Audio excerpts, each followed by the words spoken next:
اور آپ کو بھی ایک قانون کے دائرے کے تحت جو ہے اس وقت انگیج کیا گیا، تو آپ پہ الزام کیوں ہے کہ آپ کو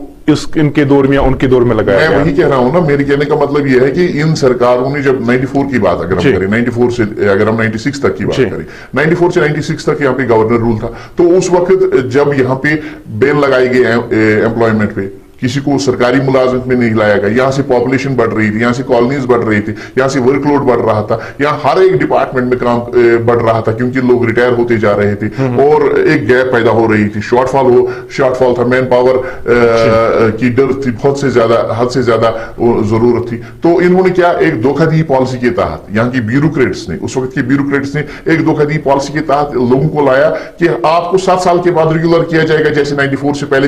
SRO 64 کے تحت ریگولر کیا جاتا تھا۔ جب لوگوں کو لایا گیا تو پھر اس کے بعد جب سرکاریں آئی تو انہوں نے بھی اسی چیز کو آگے لے لیا۔ تو اس حوالے سے SROs بھی ایشو کیے گئے، میں کچھ SROs کا نام لے لوں گا۔ SRO 239 کے تحت کچھ ڈپارٹمنٹس کو ایتھورائز کیا گیا کہ آپ لوگ لگا سکتے ہیں جہاں پہ بھی آپ کو ضرورت ہوگی، کیونکہ وہاں پہ ریگولر ملازمت میں کوئی نہیں آتا تھا، پبلک سروس کمیشن کے ذریعے سے کوئی اندر نہیں آ رہا تھا، ویکینٹ پوسٹس کو فل نہیں کیا جاتا تھا۔ تو اس وقت میں آج کے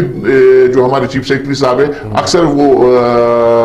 جہاں پہ بھی جاتے ہیں تو اپنی تقریر میں پہلے شبد یہ استعمال کرتے ہیں، ڈیلی ویجز کیجول لیبرز غلط طریقے سے لگائے گئے، یہ بیک ڈور اپوائنٹمنٹس ہیں۔ میں ان سے یہ کہنا چاہتا ہوں کہ آپ کی سرکار نے وہ SROs کو دیکھیے نا، ان SROs میں، ان گورنمنٹ آرڈرز میں یہ کہا گیا ہے، چاہے وہ فائنانس ڈپارٹمنٹ کو ایتھورائز کیا گیا تھا، PDD PHE کو، ایگریکلچر کو، بہت سارے ڈپارٹمنٹس کو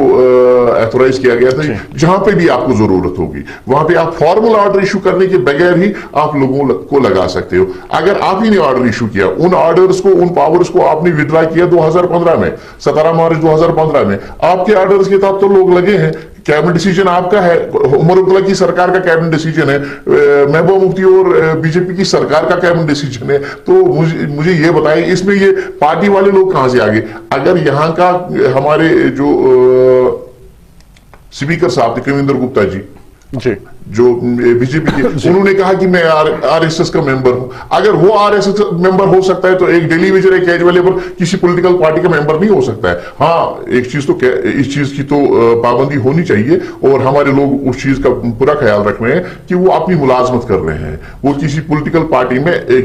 پولیٹیکل پارٹی کی ایکٹیویٹیز کو آگے نہیں لے جا رہے ہیں، کسی پولیٹیکل پارٹی کے جلسے میں شامل نہیں ہو رہے ہیں، کسی پولیٹیکل پارٹی کا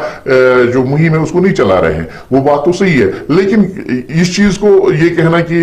جو آئین نے ہمیں حق دیا ہے، جو ہمیں جمہوریت نے حق دیا ہے، اس آئین اور جمہوریت کے حق جب آپ اپنے آپ کے لیے استعمال کر رہے ہو تو یہ جائز ہے۔ جب کوئی دوسرا آدمی یہ کہے کہ مجھے آئین نے حق دیا ہے، مجھے جمہوریت نے حق دیا ہے، مجھے پارلیمنٹ آف انڈیا نے حق دیا ہے، اس وقت آپ یہ کہہ رہے ہو کہ یہ غلط ہے۔ اچھا، یہ آپ کے ذہن میں کبھی یہ خدشات آتے ہیں کہ جیسے ابھی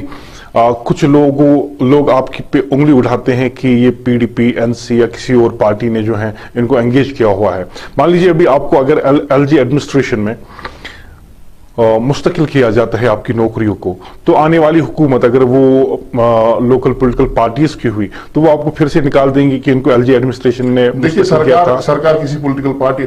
میرا یہ ماننا ہے سرکار کسی پولیٹیکل پارٹی کی نہیں ہوتی ہے، وہ اس کی ذاتی میراث نہیں ہوتی ہے، بلکہ سرکار عوام کی خدمت کے لیے ہوتی ہے۔ اگر کسی سرکار نے جو ان کو کام کرنے تھے، اگر ان نے وہ ادھورے چھوڑے ہیں، ان میں کوئی خامیاں یا کمیاں تھی، جو آنے والی سرکار ہے ان کو ان خامیوں اور ان کمیوں کو پورا کرنا ہے، ان کو دور کرنا ہے۔ آپ PDP سے بھی ناخوش ہیں، نیشنل کانفرنس سے بھی آپ ناخوش ہیں، اور اس کی بنیادی وجہ تو یہ ہے، وہ میں سمجھ گیا۔ یعنی کل ملا کر بات یہ ہے کہ آپ کے مطابق جینون ڈیمانڈز ہیں، جو کہ تقریباً 60,000 فیملیز کے ساتھ جڑا ہوا مسئلہ ہے، انہیں پورا اب تک نہیں کیا گیا۔ آپ کے ساتھ بار بار وعدے کیے گئے لیکن وعدے بعد میں توڑ دیے گئے۔ LG ایڈمنسٹریشن سے کیا امیدیں ہیں؟ میں نہیں کہہ رہا ہوں یہ جینون ہے، خالی میں نہیں کہہ رہا ہوں یہ جنون ہے، 60,000 لوگ اور 60,000 فیملیز یہ نہیں کہہ رہی ہے جنون ہے۔ ان سرکاروں نے جو یہ سابقہ حکومت میں یہاں کی مین سٹریم پولیٹیکل پارٹیز تھی، تو انہوں نے کمیشن بنائے نہیں، انہوں نے کمیٹیاں بنائی۔ ان کمیٹیز نے جب رپورٹ دی، انہوں نے جن کمیشنز نے رپورٹ دی، انہوں نے انسانی معاملہ، سماجی معاملہ اس معاملے کو قرار دیا، اور اس کے ساتھ انہوں نے کہا کہ یہ ان کے بغیر ڈپارٹمنٹس نہیں چل سکتے ہیں۔ اگر یہ ہڑتال پہ چلے گئے، اگر ان کو نکال دیا جائے گا تو سارا سرکاری سسٹم ٹھپ ہو جائے گا۔